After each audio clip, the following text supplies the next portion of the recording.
Alright, hey guys, it is Mike and I'm here on location at our warehouse, and today we are going to start the restore on this not so beautiful Mappy for the Time Rift. And this is one of the games, I think it's number 4 on the list of games we continuously get asked for. So we're going to start working on this today, and it needs obviously quite a bit of work. It's going to need new side art, it's going to need the sides sanded down and repainted, it needs some new bezel glass, the control panel's been cut and it's got some rips and tears in it. The good news is the marquee looks like it's in pretty good shape, so we'll probably be able to save that. The back door has been crushed in some way. I'm not sure what's going on there, so we'll have to fix that. And it has a little bit of wood rot at the bottom of the cabinet. And so we're going to work on a lot of different things on this. The good news is the monitor's working, the game's playing, the sound works, although it sounds a little low. I'm not sure if that's just a volume adjustment, but we'll get to it. But overall, the cabinet seems to be sound, and it just needs a little bit of TLC. So let's get started and restore a Mappy.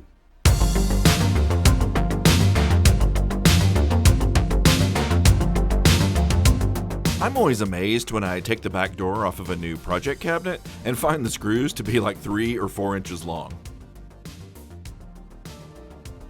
All of the internals look to be in good working order. Someone has already added a switching power supply, but you know we're going to have to change that out for a GeekPub power supply. I'm going to start by removing the control panel, which is a little crusty to say the least. We're going to have to replace the control panel overlay. It's in pretty bad shape. Unfortunately, the bezel glass is even in worse condition and will also need to be replaced.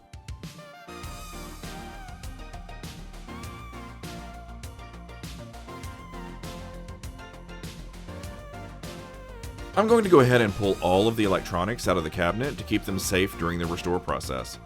Some of them, like the monitor, will also get serviced while they're out. Surprisingly, this monitor does not appear to have ever had a cap kit done, or even the flyback replaced. It looks like the board set has been sort of jerry-rig mounted in here for some reason. And this Peter Chow switching power supply is doomed to fail, so we'll replace it also. It also looks like someone just plugged it in directly into the service outlet. That means the board is always receiving power even when the game is turned off. We'll fix that too. Next up, I got to work removing the marquee. And unfortunately, it's also not salvageable, so we'll need to source a new one.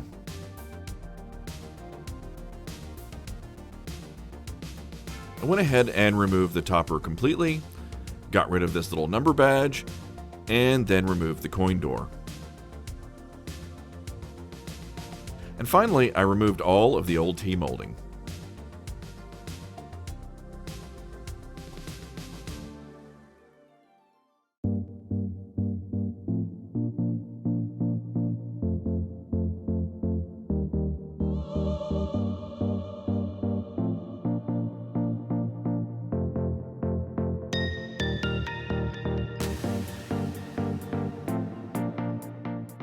This cabinet also has no feet, which is most likely why the left side has received some serious water damage at some point. You can see it has swelled to more than 2 times thicker than it should be. Unfortunately, there's just no fixing that, and we're just going to have to replace the bottom half of the side panel. After using a square to mark the cut location, I'm clamping this guide in place to run the saw against. This will make my cut perfectly straight.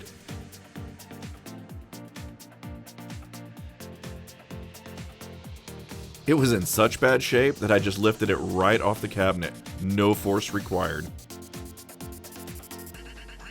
Over on the table saw, I cut a new section of 3/4 inch MDF to match the old section. See all that dust coming out of the saw? Yeah, there's something wrong with my dust collector.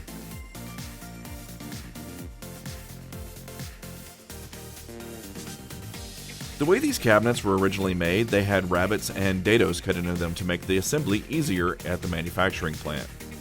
We're going to need to recreate those. So to cut these, I'm just going to use a dado bit on the router table. Again, without dust collection, which means a big mess. For the dado cuts that start or end without exiting the sheet, I just placed a mark that indicates where the center of the bit should stop.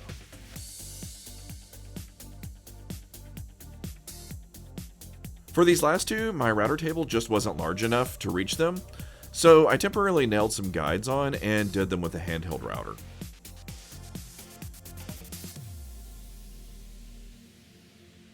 And that turned out nicely.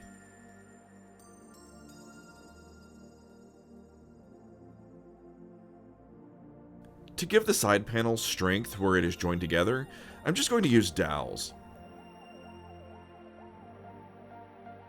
I've got this awesome little doweling jig that just makes simple work of drilling the holes.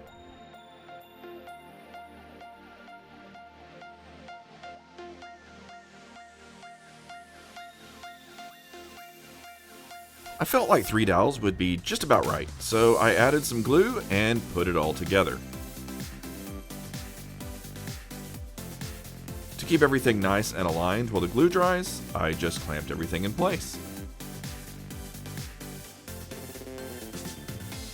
Next up, I needed to get to work removing this old artwork. I find that using a heat gun and getting it hot really simplifies the process. But even with a heat gun, it's a slow go.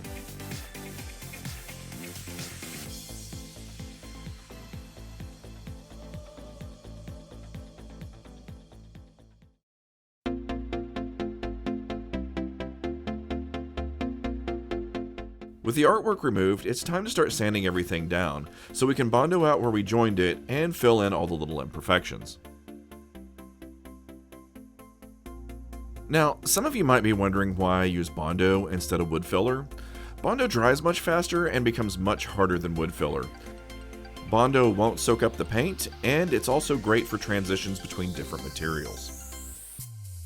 I usually Bondo, sand, and then add one more layer of Bondo and sand again. This seems to me to give a cleaner finish. And there you go. Once this is primed and painted, it will look like a single sheet of MDF.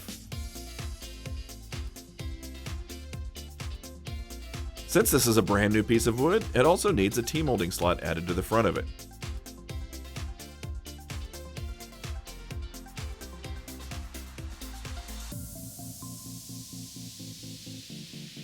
I filled all of the holes in the front of the cabinet and gave it a nice sanding.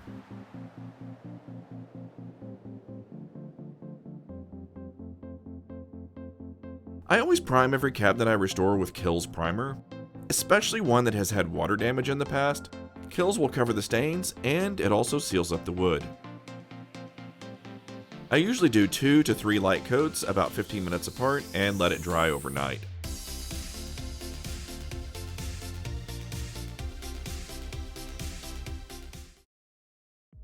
So we constantly get asked in the comments why we don't make more videos on the Time Rift YouTube channel. The reality is running the arcade is what pays the bills, and doing the YouTube channel is still just a hobby. And these YouTube guys, well, they pay way less than they used to. And so Patreon is how small-time creators like us can afford to do the fun stuff. Even a couple of dollars would help, and if you want to support us, links are in the description.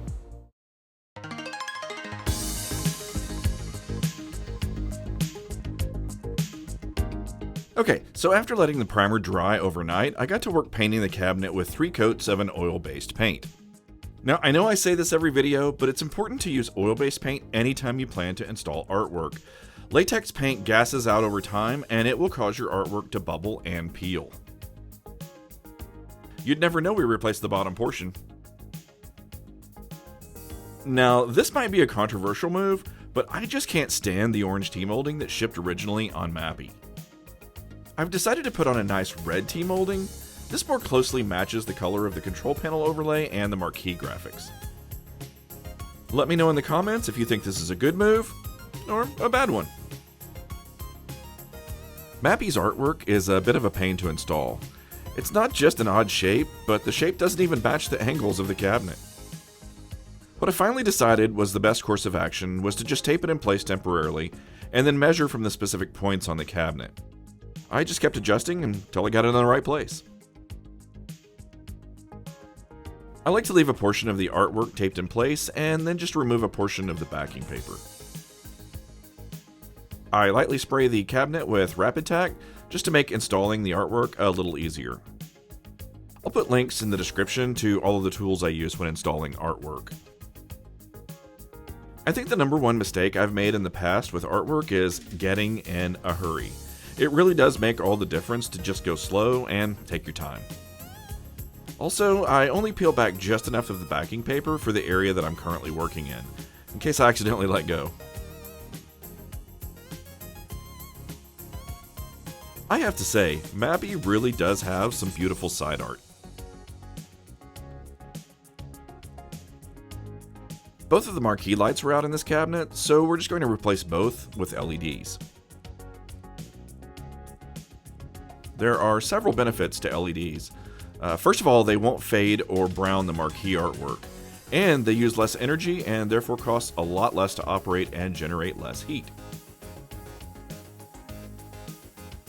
Keeping the original fluorescent versus switching to LED is generally a pretty heated topic in the comments section, so be sure to let me know what you think.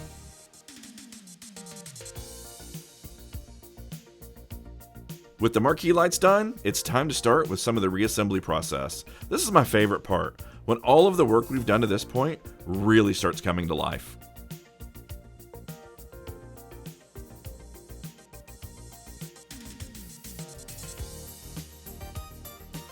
Now it's time to turn my attention to the coin door. All it really needs is a good cleaning and a fresh coat of paint. I used to completely disassemble these, but lately I just remove the basics and tape everything else off. I almost always use semi-gloss black for coin doors. I find gloss just doesn't look right and the flat scuffs up too easily.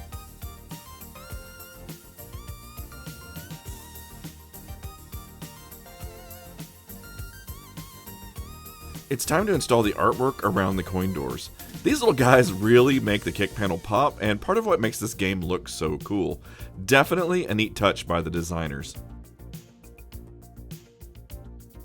You can see I still have a little bit of touch-up paint left to do where the black meets the white.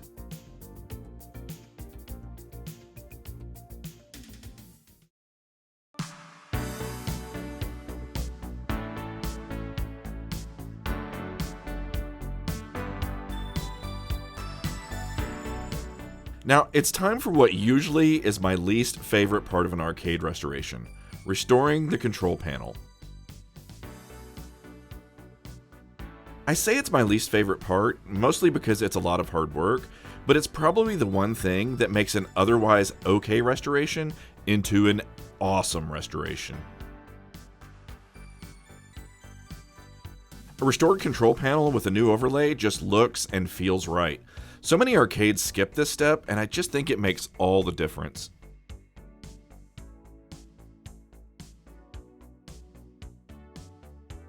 I usually use a heat gun for this step, but in this case, it just wasn't necessary.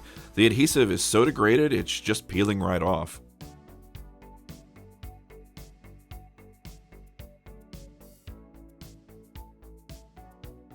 And now we just need to remove all of this leftover adhesive from the control panel itself. I start by coating it in some stripper and letting it sit for about 10 minutes.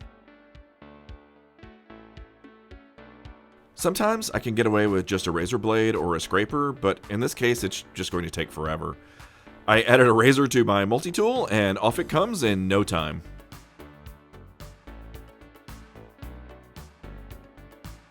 Next up, I got to work on sanding the control panel. I want it back to bare steel before the next step, which of course is shooting the entire control panel with self-etching primer. Self-etching primer has a mild acid in it, and that just makes the bond to the steel much stronger.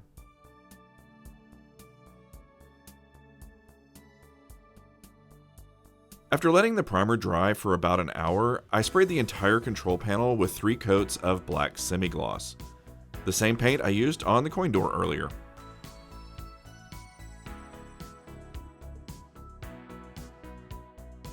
I like to put a lamp under the control panel when installing the control panel overlay. This just makes it easy to see where the holes are and line everything up.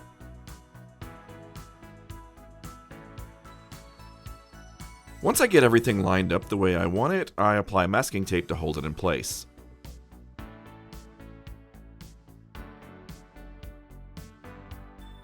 Similar to what we did on the side art, I just peel back the liner, cut off that portion, and start slowly applying the CPO.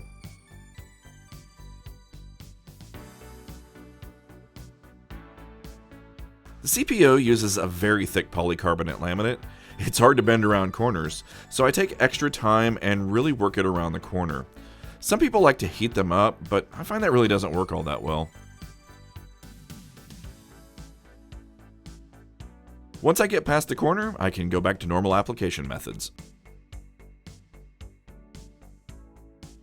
Sometimes I use Rapid Tack on control panels, but most of the time I do dry application.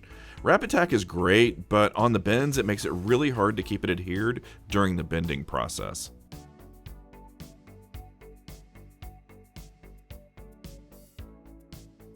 The last thing I do is cut all the holes out for the buttons and the joystick. I just use a hobby knife for this process, but I highly recommend a fresh blade every time. And with the joysticks and buttons reinstalled, it looks brand new.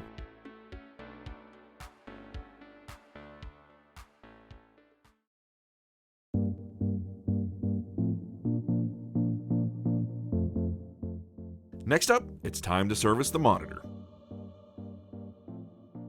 It doesn't look like this monitor has ever been fully serviced, so I'm going to go ahead and do a complete cap kit and replace the white knob flyback. I can either do this now while I'm restoring the cabinet, or I can do it in about 6 weeks when it fails on the floor. Ask me how I know. I'm not going to show doing a complete cap kit on video. There are tons of great videos on that subject. In fact, I highly recommend following Mike's Amateur Arcade Monitor Repair. Not only does he do amazing repair work, he's really just a down-to-earth great guy, both on video and in real life. Links in the description. And after what took me about an hour and you about 20 seconds, the chassis is rebuilt and ready to go back into the monitor.